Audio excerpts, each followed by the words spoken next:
the chat for you. Oh, we is ready. Okay, I think we are set to go. So today we are going to be talking about artificial intelligence, and we're going to be talking about in the context of customer service. Customer service as a way for us to achieve instrumental value within our customers. And I want to introduce a couple people who are here. One, we have some people who are joining us in the room. So we have Dave, and we have Andrew, and other people. Woo! More people joining us in the room. So this is pretty fantastic. This is one of the first ones we've done recently here in the Minnesota office live. And many of our awesome attendees and people from Concurrency are going to be here in the room today. So don't mind them as they enter and exit. But then even more importantly, we have Alessandre Fernandez. Alessandre is our lead data science at Concurrency. You want to introduce yourself real quick, Alessandre? Sure. My name is Alexandre. I'm the lead data scientist here. I have background in mathematics and physics. Been sort of following this larger language model revolution that's been happening. It started in 2017. Really excited space to be in right now. This technology is really proving to be quite useful to solve real business problems. So glad to be here. Awesome, glad you're here. And then I'll introduce myself real briefly. I'm Nick Lasnowski. I'm Concurrency's Chief Technology Officer. I've been at Concurrency for about 21 years. This is probably our 10th or 11th OpenAI session. Awesome to see the continued engagement and people being so excited about this topic. We are excited about it. Not a day goes by where we don't have an AI conversation, and the extent to which this is happening within businesses in a real way is really, really impressive. It's just so amazing to see how this has gone right to the heart of every business that we're talking about. So today we're going to talk about this in the context of customer service. Customer service is a way for us to change the way that we engage with our customers, and even more so, engage in the mission of our customers. All right. If you're not familiar with Concurrency, I just want to give you a little bit of understanding of us. We're about 50% infrastructure and readiness for leveraging AI and transformational capabilities within your business. Some of this is also leveraging commodity AI capabilities within your business. And the other 50% of Concurrency is helping you to engage and leveraging that right within the mission of what you do. Building custom AI-enabled products that enable you to bring this to your customers and transform your mission to be an AI-enabled mission. So three things I want you to know about customer service, and particularly about AI in general. The first thing I want you to understand is that this opportunity right now is for real.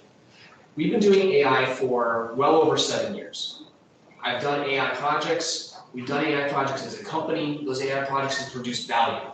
But the percentage of companies that historically have engaged in AI projects has been about 1% of the overall customer base. You had to have a really transformative CTO. You had to have people who are willing to put their cards on the table and say, this is the bet I'm making. I'm going to go after it. What's happened in the last 3-4 months has been that every company has realized that this is a real thing, and it has the potential and the opportunity to transform their business, and if they don't take that opportunity, someone else will.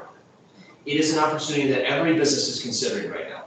So it is something that's real in the context of what your business needs to consider, A, within the context of the threats you defend against every day from competitors that are trying to do the same mission you do, but B, also the opportunity that exists in the market that's there to be seized. And there's two spaces that customer service is going to drive within your organization. The first is that operational savings is the absolute low-hanging fruit. Operational savings is where you take these processes that happen hundreds of thousands or even millions of times a year, and you turn those into opportunities for AI to augment and force multiply your team to be able to get more done with their valuable time. Some of the examples I'll show are examples where hundreds of thousands of times, so one example, 500,000 times a year a particular process runs for a manufacturer that we're working with. 90% of that can be done with AI. What if only 10% of those customer service requests a human has to touch? The customer gets it done faster, the customer is more satisfied because they have to wait less, and your team is more effective because they can spend time where they really need to spend their time. Operational savings are that low-hanging fruit.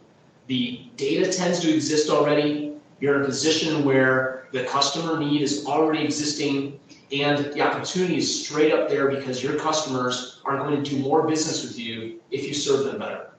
So operational savings is going to be a space you're going to see some of this. The second is using the customer service engine to drive revenue opportunity. All the same things we talk about in the context of customer service can be applied in the context of things like sales or transformation of bringing new products to market, incremental and disruptive innovation. One of the customers I'm working with, they're disrupting an entire industry by allowing the end customer to self-service their financial requests. And self-service those financial requests in a way that previously there had to be a banker involved in. That opportunity for them to be able to shift the capability to the customer and for the customer to be more satisfied with their experience. Think like how TurboTax has changed so many people away from getting their own, doing their own tax, changed them to doing their own taxes. Because it's possible, it's easy. I do my own taxes, right? I never had to give my taxes to someone else to do it. Now certainly there's those use cases where someone else has to go do them. But there's a huge set of use cases that are entirely done by humans. This is where we're moving with this. How much of your customer service can you raise the opportunity for your customers to be happier and for you to have less cost in supporting them? Your win-win sort of scenario. That can be applied to the revenue space as well. So this is where I want you to sort of think about where we're starting. This is not good enough anymore. This is the customer service experience for the Choice Hotel Group.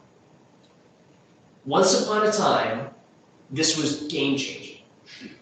Game-changing, right? You asked my, I'm going to self-deprecate here. I'm going to self-deprecate. My mother, when she has a customer service problem, still picks up the phone and calls people, right? She's like, I've got a problem with my tickets for my airplane. I'm going to call. If she was in the room, I'd say the same thing. This, at one point, was a game-changing activity. I have a problem. I'm going to go to the Choice Hotel Group customer service page. I'm going to say what my problem is, billing issues, there's something wrong with my hotel room, blah, blah, blah. I fill information into this form, I submit a message, and they'll call me back.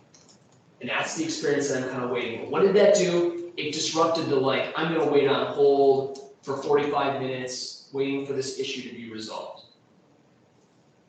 What's an issue? Now, how was this made better? Well, I have a personal experience with this. When I made my room to come visit Minnesota, I made my room for the wrong day. So I went out to Orbitz, sitting in the office, click. I've actually done this multiple times, it's really funny. Click, and I accidentally made it for August 3rd because it automatically selected 2 weeks out. I'm like, what? I get there, didn't know this, asked to check in my room, and he's like, I'm sorry, sir, I don't have a room for you. I'm like, what do you mean I don't have a room? Here's my, like an idiot, here's my Orbitz. He's like, that's for August. I'm like, it is for August, isn't it? So I go into the chat interface in Orbitz, and I said, I made this for the wrong day. Can you switch it to today?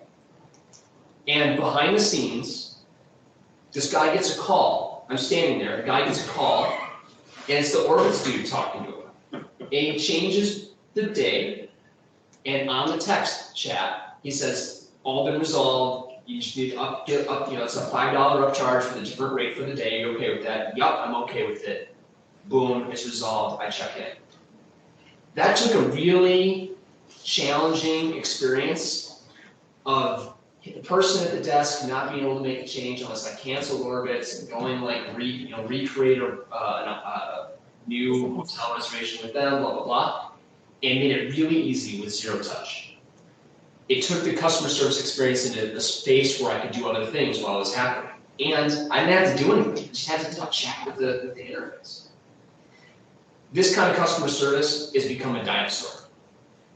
What people are expecting is an experience that's intuitive and is human-like. You either have to staff it with humans or you have to enable it to feel like a human with the kind of responsiveness that people desire. So here's a company that did poorly.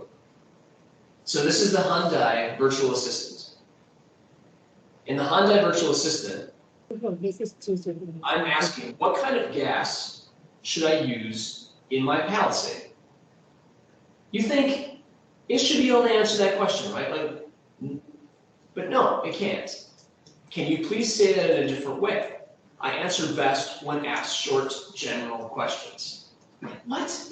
You're the virtual assistant for the Hyundai Palisade. Like, shouldn't you know what kind of gas I'm going to put into this product?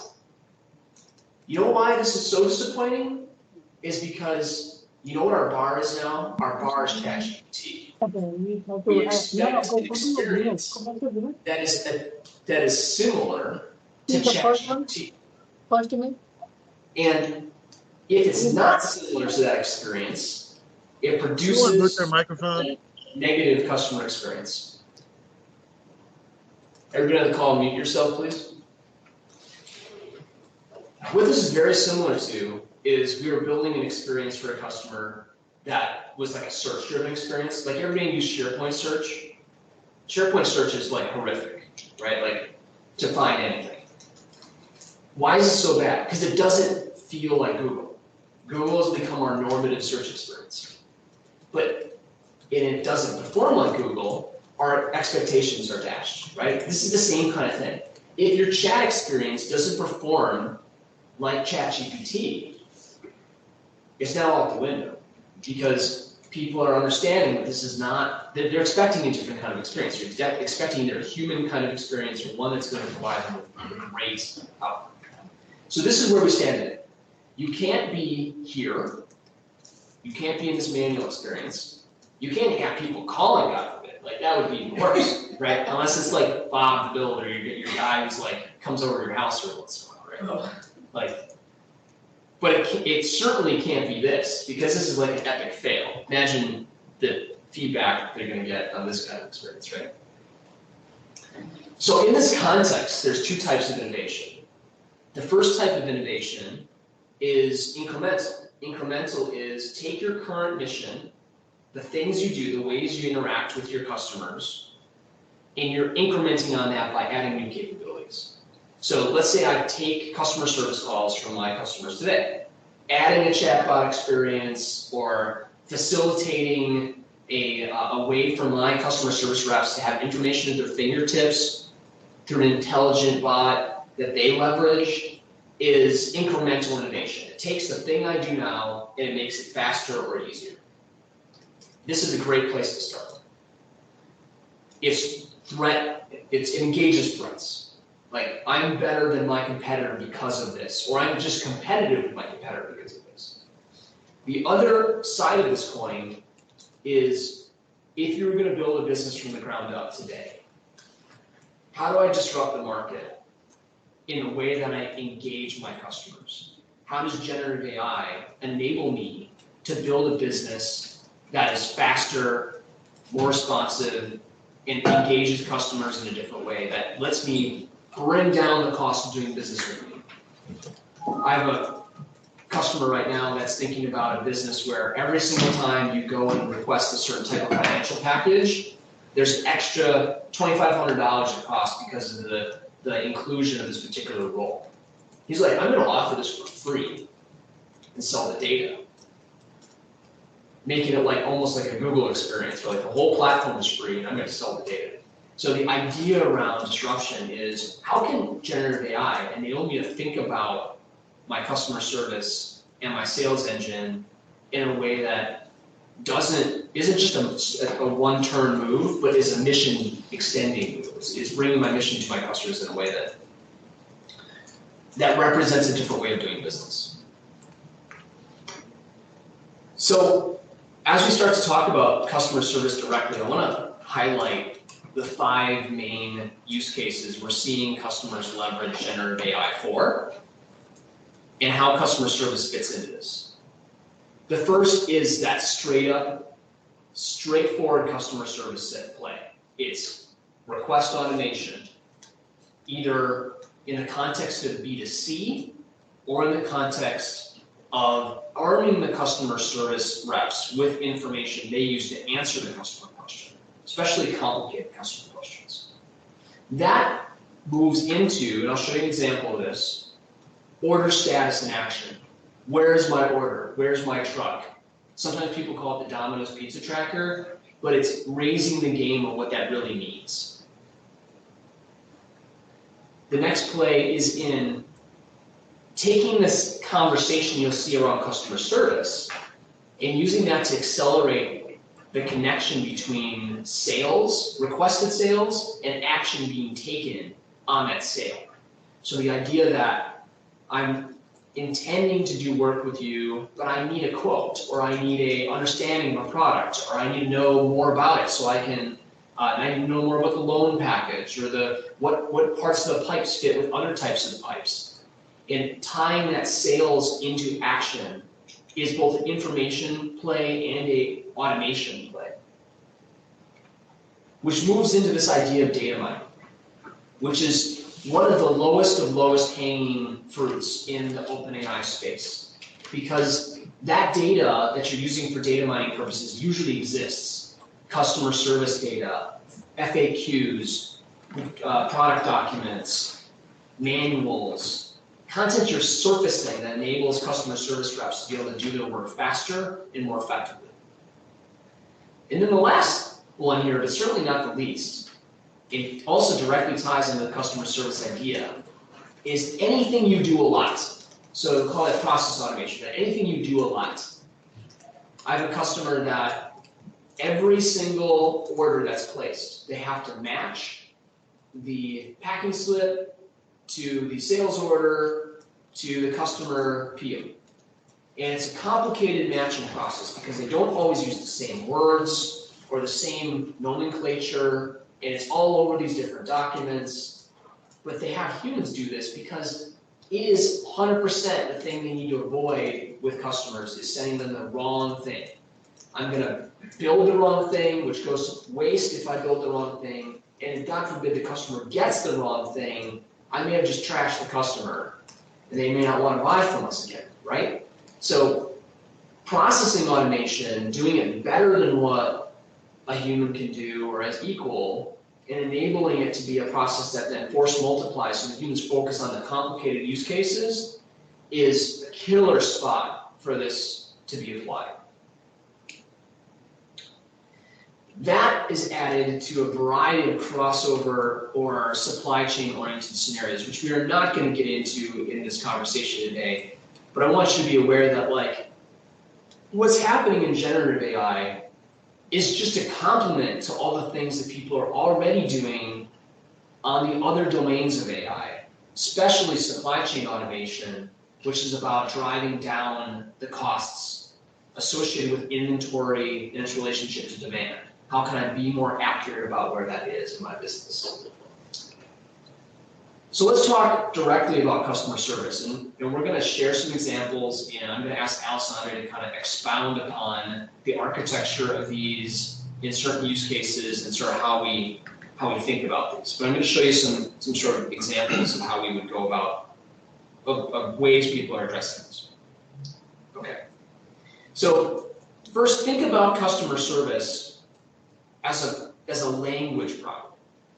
Think of it as a language problem, like not just a language problem in terms of like just our general spoken language. Like, why can I communicate with you? Well, we're all speaking right now the English language, but there's a variety of other languages, right? Let's say I go to Brazil. Well, maybe they know English, but it's probably not the language that I should be using if I truly want to communicate with someone, right? I need to know the language to truly communicate.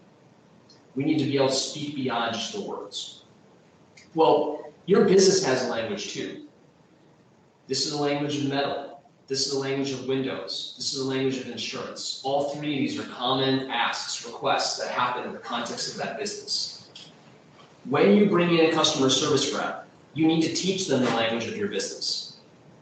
One of the greatest assets associated with generative AI in this space is we can teach the AI capability, the language of the business, faster than we can teach a human.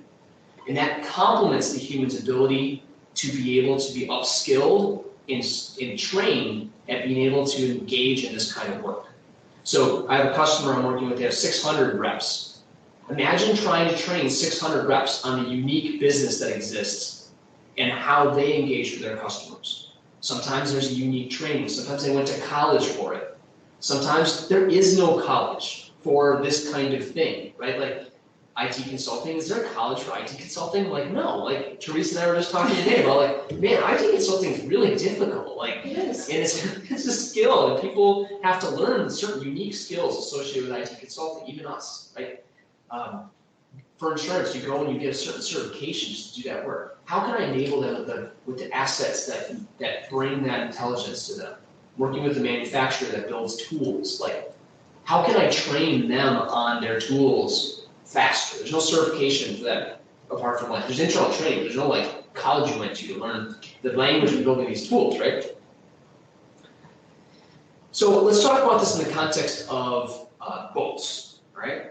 So this is an FAQ for boats. It's an interface that was made for a boat company. And what we're doing in this interface is we're creating an intelligent chat interface, but we're also surfacing information on the right-hand side that is, that's the information that we want them to see when they ask certain questions. So in this case, I'm asking them to tell me about the Sundancer 370. And the Sundancer 370 is a boat, and I'm saying, it gives me some information about that boat, and it gives me a reference in this spec sheet as to where it got it from. And then you can see in here, I'm asking other questions, like what's the maximum speed? Maximum speed is 44 miles an hour. You can see where it got that information within the PDF. This is one of the most frequent initial use cases, because what it enables is customer service reps, sales reps to have information at their fingertips and they can ask questions of it.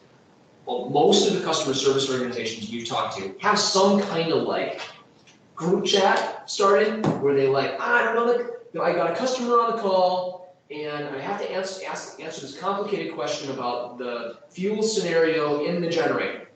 What do I do? So they put it to this chat interface that they can't answer fast enough. They put you on hold because it's really awkward to be like trying to figure something out while someone's on hold making small talk while you're actually trying to figure something out. So they like put you on hold, right? Which is also then frustrating for the customer. So what they're doing is they're building these experiences where they can ask these questions of a chat experience that answers inside of that channel. So rather than have to wait for the humans who are dealing with other calls to answer it, they're building this experience right inside the channel to be able to answer those questions. So that's sort of stage one. Stage two is give the customer the ability to answer their own question, right? Surface this directly to the customer to answer the question. So I had this, where this idea came from was I have a Brunswick SPX, a Sea Ray SPX 19 inboard outboard boat. Don't judge me. It's not an outboard. And a light came on in the boat, and I had the kids with like their life preservers on. We're gonna go take it out for the day. And I'm like, what does this light do? It's flashing at me every time I turn on the engine. It goes beep beep beep beep beep. They're like, okay, what's the problem here? And I'm calling up the boat company, and they're trying to walk me through it. And I got to go to Fleet Farm and buy this special lubricant. Like all this stuff has to happen, right? That killed 4 hours, like on the day I was trying to have fun, right? That's every boat owner's experience, by the way. Like every boat owner has experienced the like, my boat's not working. Hopefully it wasn't on the water when it happened. Like yeah, everybody here's had a boat or experienced a person with a boat and been part of that. So I'm like, I was talking to the CIO and I'm like, we should build an interface that allows that question to be answered easily by a customer, right? Like, how can I accelerate the process from frustration to fun? And that's one example of how this can be applied, is bringing that forward to customers for them to be able to answer those questions faster. This is more on the sales side, certainly that happens. One interesting thing about this that's fascinating is the unique language part. Draft, what does that mean? Well, it found the word draft, right? Draft is 42 inches. Anybody know what draft is? No, like how far it's out of the water. How far below the water? How far below the water, right? What this doesn't understand is how shallow can I bring my boat? Because it didn't understand that draft equals how shallow the boat can go. So you have to teach it that, right? So sometimes that unique language is something that you realize it doesn't know. So one thing that's interesting about this is really fast to get to 50% demoable, a lot longer to get to 90% I'm rolling out to end customers. And that's why you start with your customer service team. Because your customer service team answers these questions, figures out where the gaps are, and you can then close that gap to a point where you feel comfortable putting in front of customers. Okay, as we go here, you know what I didn't tell everybody? I love that. Bust out another 1,000. Thanks, John. Oh, yeah. By the way, ask questions in the chat as we keep going here. You are more than welcome, and we would actually expect you to. So please ask as many questions as you can bring to the table. Alessandre, before I move forward, you're probably at the forefront of the relationship between we got a demo working in a POC and moving something into pilots and production. Just talk really briefly about what does that process look like in real life? Like what do people have to think about as they're examining? We got there, we can show that it's possible, we excited the executives, to now this is something we put in front of our customers or in front of our customer service team. I think what we found with these is that keeping utility in mind is key. So you can have these sort of questions being answered in a way that we deem accurate, but really I think that the thing to focus on is this useful? And if it is useful, then move ahead and really find out the weaknesses and iterate. So we found that in the POC stage, we like to get a minimum viable product in the hands of the stakeholders as fast as possible. So they will basically be the group who guides how do you define utility, and then how you measure success in utility. So once you're past that stage and you sort of have your system requirements down, to move something like this into production is a lot of ML ops that is usually interdisciplinary as well. So this is not just a data team. This would be a data team plus an app dev team, and potentially even a data platform will be involved as well. But I think the goal of a POC is always defining the success criteria, defining how you compute success criteria, get a minimum viable product that is useful, and then operationalizations can begin. Awesome. Thanks, Alessandro. So another example is the idea of healthcare chat. So what is the least favorite thing that most of us have when dealing with healthcare? It is dealing with the insurance company and figuring out if something was covered, but we find that out after we were actually in with the doctor, and then we have to deal with who's going to pay for it. So we have this situation of what's my deductible, but is it a deductible, understanding it, you don't know if something is covered, something's not covered. So creating a chat experience that enables people to be able to answer those questions very easily and not have to be in a situation where they underwent a procedure, but they went through a procedure in a way that was not enabling to be covered by various things.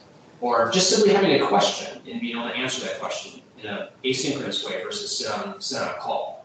I, for one, am really, really satisfied by asynchronous experience. I know not everybody is, but asynchronous for me is great because I can do a lot of other things and I can have that happening on the side while I'm dealing with it. Just as a result of that, it reduces the weight stress that a person goes through because they can have that kind of coalesce with something else. So healthcare chat is another example, same kind of idea, right? You're enabling a person to answer a question. Now this could be something, again, you'd surface just for the customer support teams to be able to answer the question before you even surface it for an end customer. Same idea for this scenario with a truck. So I have an X24 code in the F-150 truck. What do I do with this error? I'm confused looking at the manuals. No problem. With that truck model, that error code, the certified manual suggests a spark plug misfire. Replace the plugs and test again. Now, one thing that comes up here is this idea of confidence. When do I give them an answer? When do I not give them an answer? What happens if I give them the wrong answer? That's where this whole confidence conversation comes into play. This isn't like, what do we as humans do? Right? What we as humans do is when we have high confidence, we tell them authoritatively, this is your answer. This is what you should do. Like, what is 1 + 1? 1 + 1 is 2. Where's the Chipotle? It's down the street over there, turn left. Don't turn right, you won't get to the Chipotle, you turn left, you get to the Chipotle, right? We know where the thing is, so we can give high confidence. If we don't know for sure, we can say maybe, or likely, or probably, right? We insert words that we kind of use to filter the response. And if we don't know, we say, hopefully we say we don't know, right? But we might say, as a consultant, you say, I can find out for you. Like, I will go figure out the answer, because that's what people do, right? You take ownership, you connect and commit, right? You say, I'm going to go fight to figure that out, because you know you have the capability to figure it out. But if someone said, should I get a heart transplant, or should I get this kind of like valve put into my heart? I don't know, I'm not a heart surgeon. I can't even figure that out for you. Like, I'm not gonna have the skills near term. So there's that whole scope of like confidence that we go through. So this is where we have to deal with that sort of, people call it hallucination, but it's really about understanding the confidence to answer a question and being able to define that. One of the ways that people help with that is by inserting references. Like, so that's one of the flaws in this particular chat, right? What we should be doing here is saying, one, and giving them the ability to go out to reference to be able to answer that question, right? Here's where I got it from. People increase confidence when you can show them where you show the homework, you do the work, right? One thing that's also common here is like many old chatbots, they were based on a non-conversational experience. They gave you like options, right? So it's like, hi, I'm a chatbot, but really what it's doing is like, click on these things and I'll give you canned responses, right? Sometimes you combine it with like, these are some of the things, these are some of like the lines that I want to go down to, and you might have like unique models that answer those kinds of questions. And we'll talk a little bit about like the scaling of this in a second. That might be where that comes in. Okay, another scenario on the customer service front is just knowing what's happening with the customer. So let's say I've got a sales rep who's going to go out and work with this organization that buys rotors from us, okay? Andrew is going to go out there and talk to this company that buys rotors from a company. And the first thing he wants to know is, what was the last thing that happened with these guys? Like, is everything great? Is there a problem? Are they happy with our order? Are they happy with the work that we've done? Are the rotors that we're delivering working for them? Or is there some kind of problem? So he's not blindsided by it.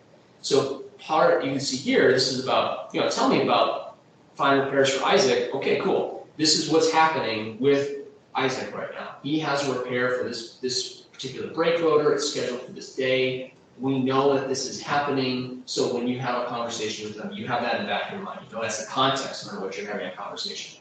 And you can go to that information forthwith, right, within this interface.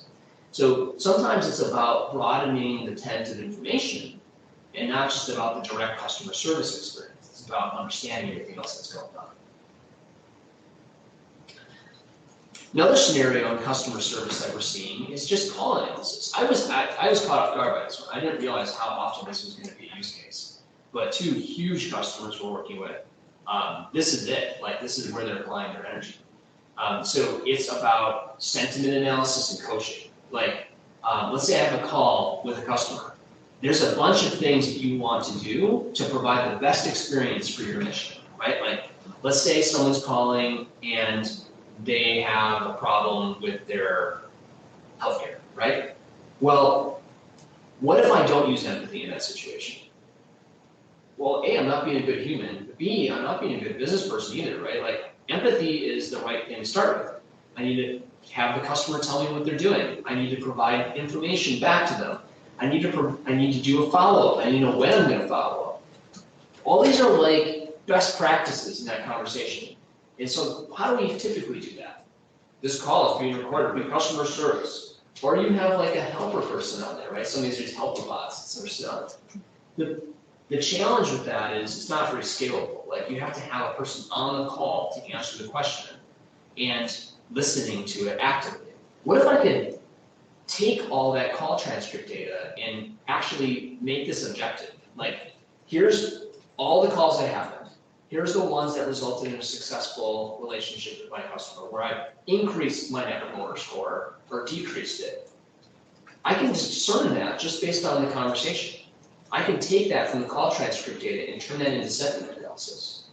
So this enables me to not only know what's happening in calls, but also enables me to coach real-time people as they have a call. Like I can even have an interface in front of them that says like, I've noticed that you have like green check boxes, like cool, I did a customer intro, but I never told them about my product, or I never provided an answer, or I never followed up with them. You know, these things never happen. I never showed empathy, right? Like, I've noticed that you've been kind of a jerk on the call. Right? You can even, you ever use PowerPoint Coach? Like, it does some of those same things, but not entirely the same. Like, it's not the same idea, but it does a lot of the same things. Same idea here, right? Like, how can I help my customer service reps to be better at what they do? That's what this is all about, right? I have another customer where like they're using this to automate they have hundreds of thousands of employees, okay? And across these hundreds of thousands of employees, they need to collect AR. So part of the biggest challenge is they need to be able to collect the AR, and people will say, oh yeah, I'm sorry I didn't get that, or I'll have it next week, or whatever, like these things happen. They want to just log that like, I'm getting this information back through an email, like they may email it back, like they don't need a human to touch that. Boom, that can go right into the system and along that like, yeah, they have a promise to pay. So they can even track that in the context of these, the customer call analysis. Another example is customer service, that this becomes an intelligent interface. And an intelligent interface then leads to providing a detailed context under which they're providing customer service data back. And then also using AI to predict when we don't have a part or we don't have the data. Like, I don't know when this is going to be available, but I kind of do. Like, 50% of the time it's here, another 60% it's here, and 100% it's here, right? Like, I know it's in this range. But a lot of times people don't know that, but I can predict it based on data. So rather than me trying to have a customer service rep go poke around and find this, I can fill in the gaps for them, especially if they're a new employee. I can fill in the gaps for them and provide a more complete customer service response to my customer and help set expectations of when something's going to be available. So customer service in terms of visibility, where's my thing, is also a really interesting AI use case. So how do we make this work? You notice that we're doing references, we're doing complete answers, we're doing citations, and in this idea you have data that has to be surfaced through a consistent experience for a customer. What this all comes down to is the relationship between intuitive experience and data. And I'm going to bring up a more complicated diagram and ask Alessandra to kind of talk through it for a little bit.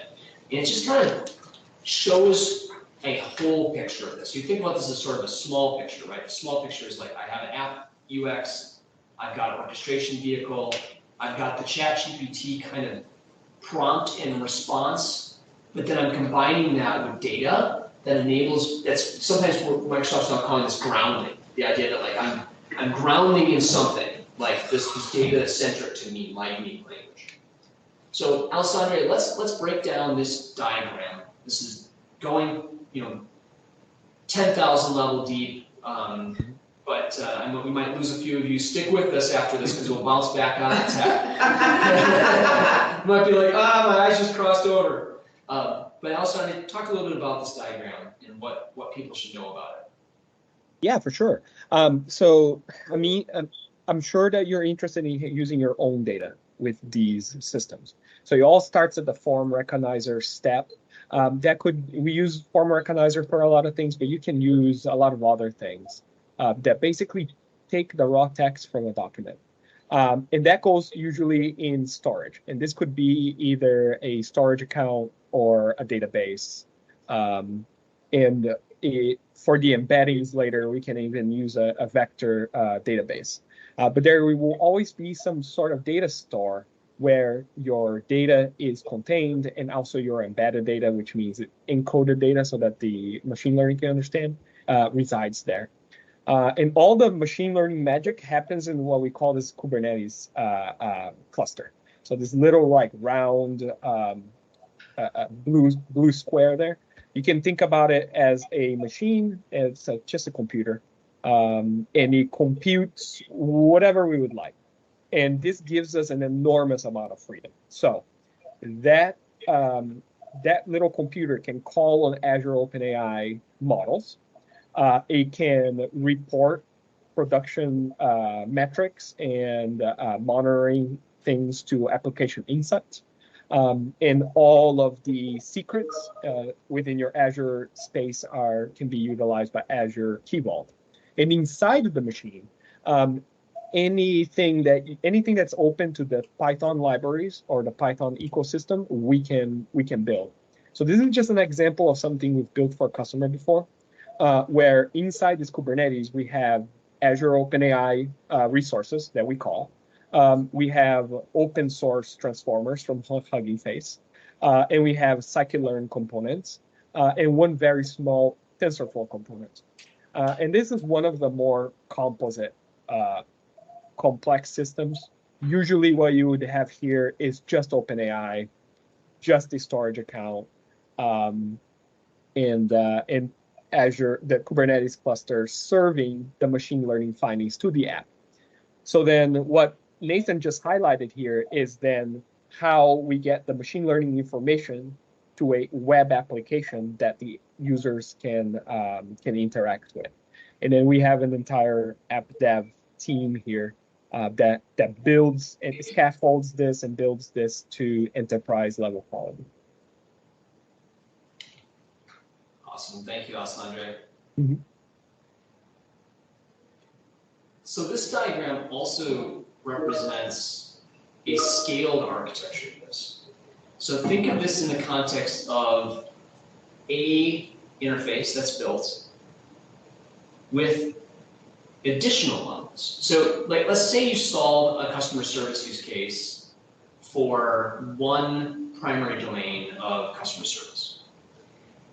That represents something that addresses a job to be done. Someone needs to answer these questions and answer them effectively. And you can keep broadening that to a pretty high degree. But sometimes you have use cases that are completely separate, like a customer service use case for a HVAC system might be totally different than a customer service use case for an alarm system. And you might have to have different models that answer those questions. So that when someone says, tell me about the thing, like it doesn't have to constantly ask you what thing you're talking about, right? It knows a lot about that already. And some that you can already just do prompting, but like you have this idea that you may have domain-specific models. So one of the things that our larger customers are asking us about is, how do I template that? Like, how do I make it so once I build a customer service model in a particular domain, how do I take each of those, a service domain, and make that something that other platforms can consume, and I can pull out of a repository and use and connect, or I might even connect two different service domains together into one bot experience that one interface answers, but maybe I give them like a picker inside of that experience. So there's scaled architectures for this that are focused on not recreating the same bot 17 different times, but also understanding that there's no one bot to rule them all. Like you're not going to implement, like let's say you implement Microsoft's new Bing Enterprise Chat. Awesome, like basically ChatGPT privatized for an organization. But it's not your customer service interface. Like those are two largely distinct things that can relate to each other. Like you could trigger something in Microsoft's Bing Chat Enterprise, or it could trigger something in your chat experience for customer service and both complement each other. But they both have their own kind of unique use cases in an organization. So it's important to know that like scale architectures think about that, and your data repositories are part of that picture. So this brings us to a conversation that comes up pretty often, which is the privacy concern question. You know, there's this sort of fear, uncertainty, and doubt that's pervade on LinkedIn about leveraging generative AI and its, you know, extent to which it's shared in your business. I guess I'd say there's two kinds of CIOs right now. One type of CIO is the one that, when they heard about generative AI, the primary goal was to figure out how to stop people from using it because they're concerned about people sharing information on the internet, right? Like, understand that people have been probably putting that same information into Google Chat for years, and you just didn't do anything about it, right? Like, this is still a thing. It's still a problem. Yes, they could use it for training data. That is, and we're gonna wait 5 years and see what happens. Okay, fine, good luck, right? Like, we'll see you later. The CIOs that are really making things happen are the ones that think about this. They understand that that's a problem, they gotta deal with it, right? They issue a statement, like, don't put our private, like, our recipe for our supplements into ChatGPT. Like, okay, got it. But they also are thinking about the context of, how do I apply this to my business? So there's two things you should know. One, that whole private situation, Microsoft's coming out with Bing Chat Enterprise, that kind of that deals with that, right? Like you have like your own internal implementation of OpenAI in your business, leveraging that. That lets you have private, ask the questions you ask ChatGPT or Bing Chat, but ask them in a privatized way. However, you have a lot of other use cases that that's not appropriate for. So that's where the privacy concerns around this come into play. Anytime you deploy OpenAI on Azure, it is entirely private to you. So you have an OpenAI service boundary that is the service of OpenAI. This is your data in your Azure subscription, no different than using cognitive services or anything else that you put there. There is one exception process, which is a learning system associated with certain types of misuse, and you can actually become exempt from that learning system. I wouldn't recommend it, but you can become exempt from that learning system. You can see that where there's areas where you might want to become exempt, and you might be like a legitimate use for asking a certain type of word or question, and a totally illegitimate use, and you might be a business that's in the sector of, say, healthcare, right?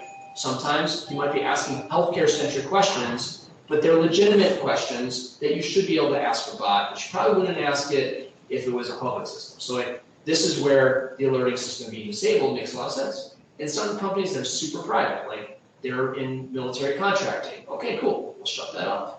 So privacy concerns can be very well dealt with. So let's spend the last 10 minutes on how companies are getting started with OpenAI.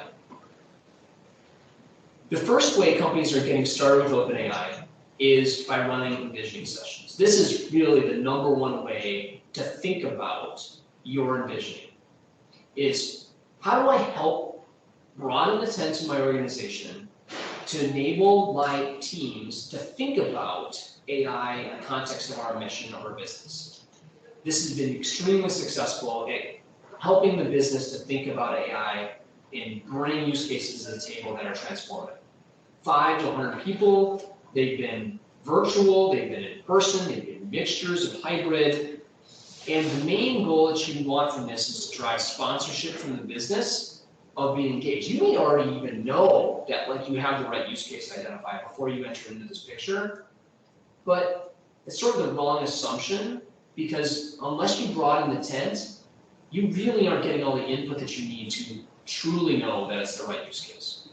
So this is the general agenda for something like that. You can do them yourself. We would love to do it for you. You can see on the right an example of how we ran this over at Generac Power Systems in person. They had over 100 people attend.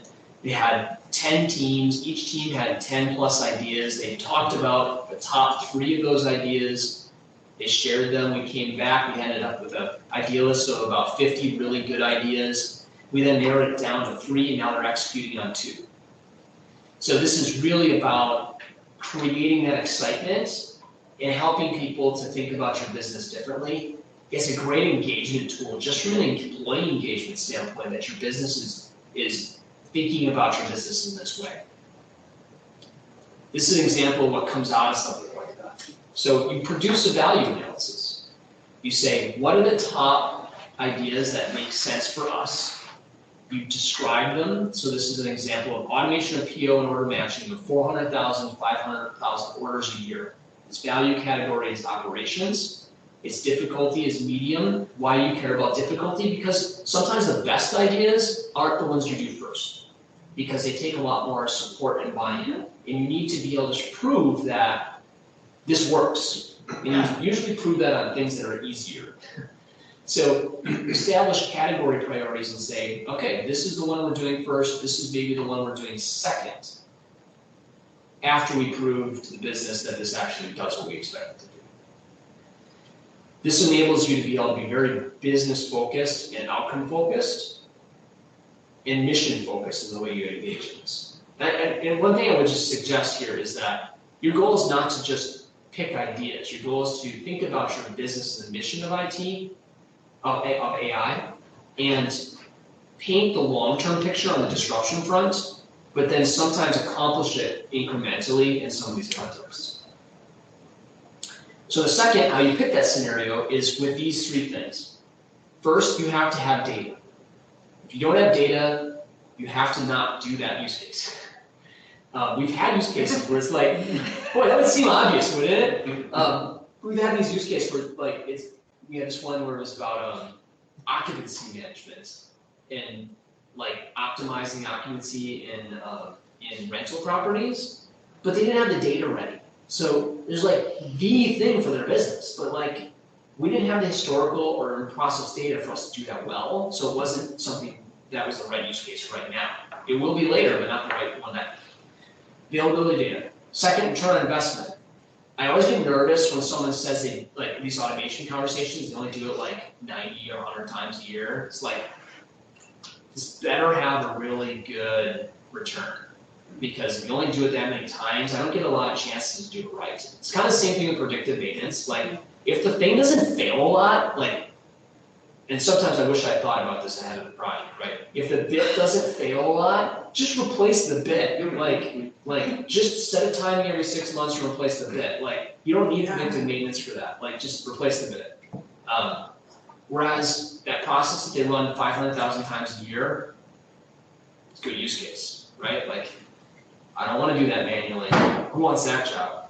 Like, people can't find people to do work now. Like, that's when I shouldn't have to find people to do work. Like, I'll let a machine do that for me. And the third thing is sponsorship. What made the Generac one so successful is the first thing that he said was, we're going to do one of these two use cases. So that made this not just like people are showing up for a lunch and learn to talk and think. They're showing up for one that's going to actually help prioritize what the right scenarios are for the business. So then that moves into pilots. Pilots all about constrained timeline and realistic goals. Like, we're not going to solve everything here. We are not going to make everyone happy. We're going to prove this works and make something useful for a company. POC is like 2.5. It's like, show me that this is even possible. Like, most of the time this is possible. So pilot is more about like, make it useful and make it useful for a specific use case. Really a great way to start. And then the fourth is production iteration, brick by brick. Movement into production. The one that was used by 600 sales reps, it's a rollout plan, man. Some people are quick to adopt, some people are like, what, I'm gonna change the way I do things? No, I don't wanna do that. And you're like getting them to adopt this as you go. But as they adopt it, you get measurable impact. You can prove it because you measure the very process you're automating. Like, how long does it take for me to return a customer service request to a customer? Let's measure my speed.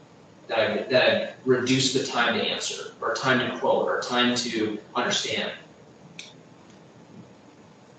So what's next? What we would hope that you would do, what we would love for you to do, what we know is something that you should do, is do one of those three things at the front end. Do a group envisioning session. We would love to do it for you. We will do it for free. We will engage and help lead that conversation. Then pick and evaluate a scenario. If you're already here, make sure you've picked the right thing. Oftentimes we back people up to here and say, let's just make sure that we've got the right ideas. Even if you know, like let's broaden the tent and make sure the business supports it. And then move into pilot and prove the value with a targeted group of things that you want to get done. This is what has been working.